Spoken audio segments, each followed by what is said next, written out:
President Michel, thank you for your time today. Thank you. So, European leaders last met in Malta to discuss migration in 2015, and there was a lot of hope following that summit. Since then, however, deaths at sea have continued. Southern states feel abandoned, and NGOs say that migrants and asylum seekers are being pushed back to Libya. Today, in fact, the United Nations said the number of Europe-bound migrants who died or went missing in the Mediterranean this summer has tripled since last year. Why should people feel hopeful about this summit? I think this meeting is very important because we have the occasion to address that migration topic, and this is absolutely certain that this is a European challenge and it requires European solutions. And today we were very concrete, very operational. Let me give you a few examples. First, we need to fight against the traffickers and against the smugglers, and we cannot accept that they decide who is allowed to enter into the EU.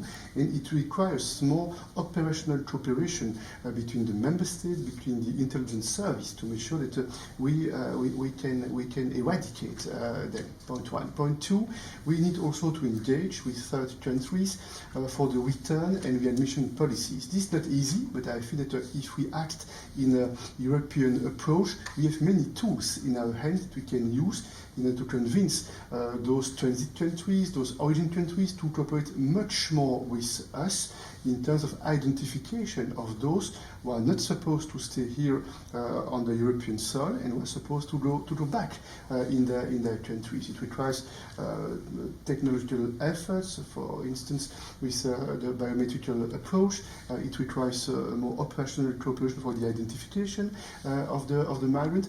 And point three, I think that what's absolutely fundamental, this is a holistic approach, a global approach. If I take this example of this agreement with Tunisia, this important step, but we understand that this is needed to act in a broader way.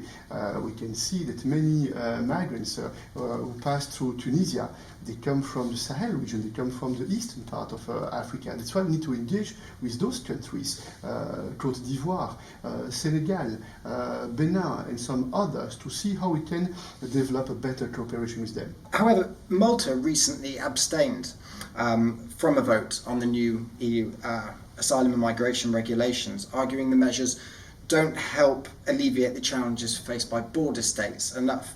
What's your response to this? Look, there is an ongoing debate, and I'm confident that we'll succeed to take a decision. And I feel it is needed to address the external dimension, what we are doing here today in Malta.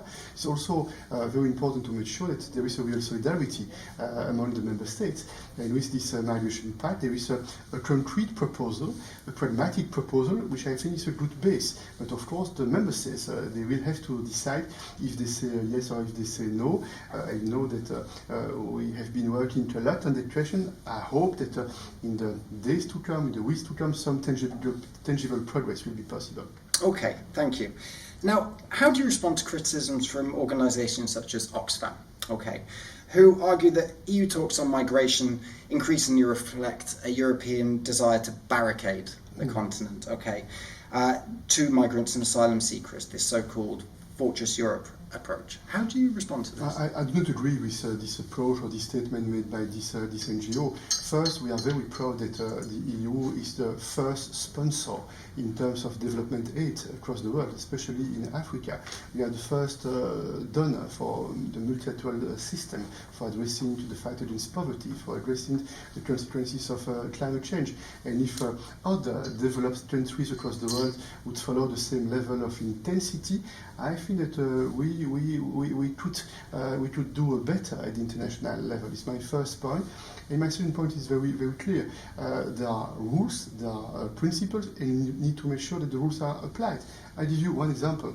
If in some cases we are not able to make effective not more than 20% of the returns that are decided based on the legality, then this is a problem, because it means that our communication towards the traffickers and towards the rest of the world is, even if legally you're not allowed to come into the EU, you have 80% to stay, because the EU is not able to make effective the return, even when a legal decision is is made.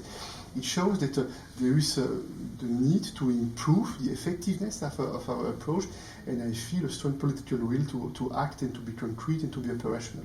But isn't the phrase, for example, there's the phrase burden sharing that's been used when talking about migration.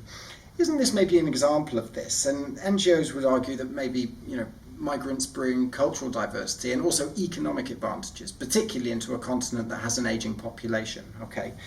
Is burden really the right word we should be using when we talk about migrants? I prefer the word solidarity, and I prefer the word opportunities. And I think that the main point is very simple. This is not the smugglers who are allowed to choose who is allowed to come to the EU.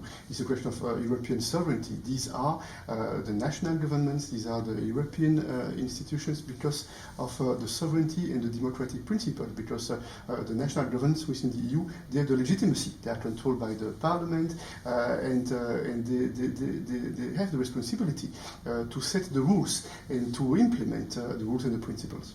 Okay, thank you. Now, in June, EU nations reached an agreement on revisions to the bloc's rules for hosting asylum seekers and migrants, including a hosting or cash approach. Okay.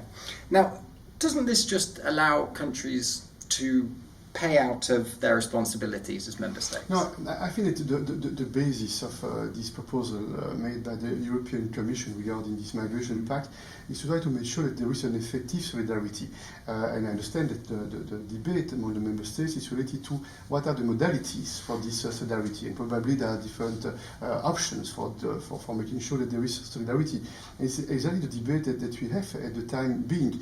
And I don't want to say things publicly today that would make more difficult the ongoing negotiations, but I think that in comparison with a few years ago, we made some progress. You referred to 2015. I was here in my capacity at the time of Prime Minister of Belgium, and we faced at that time also a very difficult situation.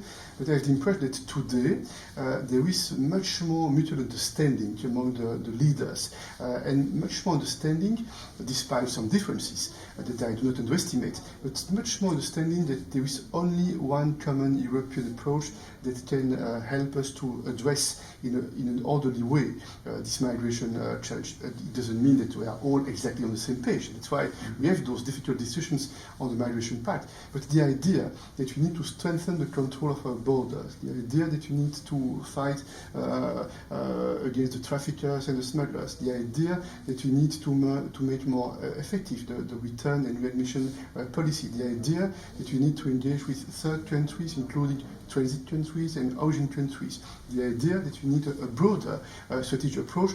All those principles are now really the common ground for this European answer. Now, you mentioned origin countries there, for example, and on this topic, particularly with agreements with North African countries, earlier this year the EU signed off on a deal which I believe was worth around €1 billion with Tunisia, okay, to help stem irregular migration. I mean, what would you say to those who argue that European money absolutely should not be given to Tunisia, considering the country's questionable record on human rights? But it's not for Tunisia, this is for the Tunisian people. And I feel that this is very important to make sure that in our neighborhood, including Tunisia and other countries, there is in the future more hope for more jobs creation, for more prosperity, for more stability, for more security. These are our common interests. And if some observers are thinking that with more insecurity, more economic difficulties, it would be better for those people in Tunisia and it would be better for us in Europe, they are making a huge mistake. And this is the opposite. In fact, we need to act because we are an important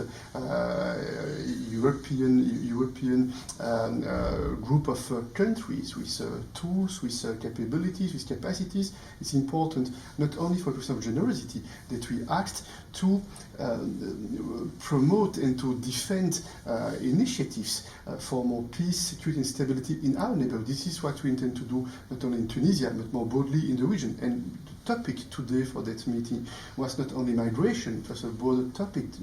This is how we can cooperate, how we can develop more partnerships with those countries in our southern neighborhood. Climate change energy, fight against poverty. This is a very risky cocktail for the future, for them, for those people, but also for us. And that's why we need to be effective and we need to deliver. But, I mean, by allowing European money to be directed at the governments of those like Kais Saied, does this not in some way say that European values are essentially up for sale? I think that European values are based on peace and prosperity. These are the promises of the founding fathers, and we can feel, we can see how in those challenging times those values are put under pressure. The war launched by Russia against Ukraine, many conflicts, many disputes, climate change, the energy transition. These are very difficult challenges, and I feel our responsibility for our political generation across the EU is to make sure that we are taking the right decisions in order to protect peace, stability and security, and it requires indeed that we invest in peace, security and stability, including in countries which do not have exactly the same institutional model and the same political realities that we have in Europe. Okay, now Malta, for example, has moved in recent years to make its own migration agreements with Libya, okay, including the setting up of the Malta-Libya Coordination Centre. Do you think this shows, firstly, do you think this shows a lack of faith in EU institutions from Malta's side? No, this is the opposite. I think that this is a good example, which is showing that with a pragmatic approach, with a pragmatic cooperation, it is possible to address this challenge. And I remember that a few years ago there were much more difficulties in terms of migration in this country. But it shows that when there is a political will to act, when there is a political will to find some balanced agreements, some operational agreements decided with common sense, we can deliver. And I think this is very important, not to let some radical groups within the EU playing games with this migration challenge. Migration is a serious issue. It's a difficult one, and it requires tangible and concrete solutions, more than slogans and more than fake accusations. So would you be happy to see, in Europe, would you be happy to see more borderline European countries making their own agreements? What's important is the fact that when borderline countries are making agreements, it's very important that this is done with the solidarity of the European Union, because the external borders of Malta are the external borders of the European Union. We should never forget that. And that's why we have developed a lot in recent years, this cooperation between the European Union on the one hand and the border countries on the other hand. We were together, for instance, with the Prime Minister of Greece, and he was referring to these facilities put in place with the support of the EU, which he told us are extremely helpful for helping Greece to address this challenge, and also taking into account the agreement and the cooperation that's needed not only among the European Union's member states, but also with third countries outside of the EU. Okay, all right, thank you. Now, in terms of Malta, if we can just stay on that topic for a second, there have been frequent claims by NGOs of Malta pushing boats carrying migrants and asylum seekers back to Libya. Again, this touches on what we mentioned with Tunisia, but again, a country with a track record of human rights abuses. And meanwhile, the UNHCR says that there have been 271 arrivals in Malta this year versus over 130,000 in Italy. Okay. And yet here in Malta, the media continues to face a wall of silence from the Maltese authorities. Are you comfortable with this situation? I think that we must address all the questions, including the difficult questions. And to be honest with you, I feel there is again a growing debate, a growing political debate on the role played by some of the NGOs. I don't speak about all the NGOs, but on the role played by some of the NGOs. And I think that the rule of law is valid for everyone, including for the NGOs.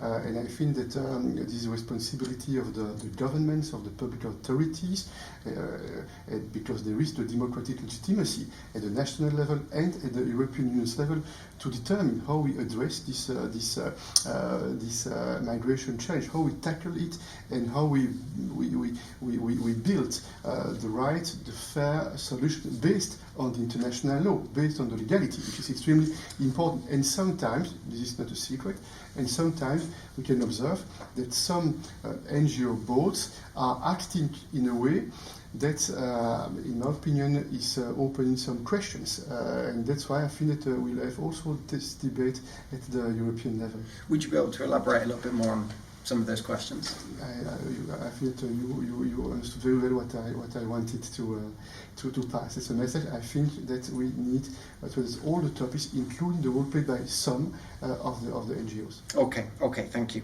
Now, we've talked obviously about the fact that countries within the EU are a little bit divided over migration. To what extent do you think this issue poses a threat to European unity? Look, I'm confident.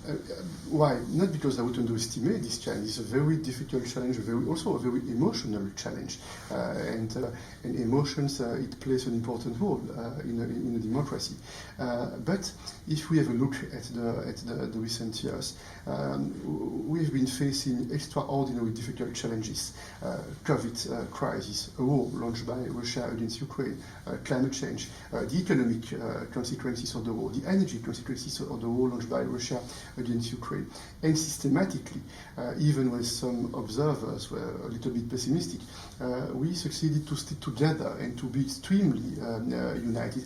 And I think it will be the same with migration. It doesn't mean that it will be easy. Of course, we'll have some debates, and sometimes there will be some political, democratic disputes. But it's not a problem. It's not a problem if, at the end, we are able to be on the same page on the core, and on the main elements that we need to solve together. Do you think it could provoke a rise of nationalism within Europe?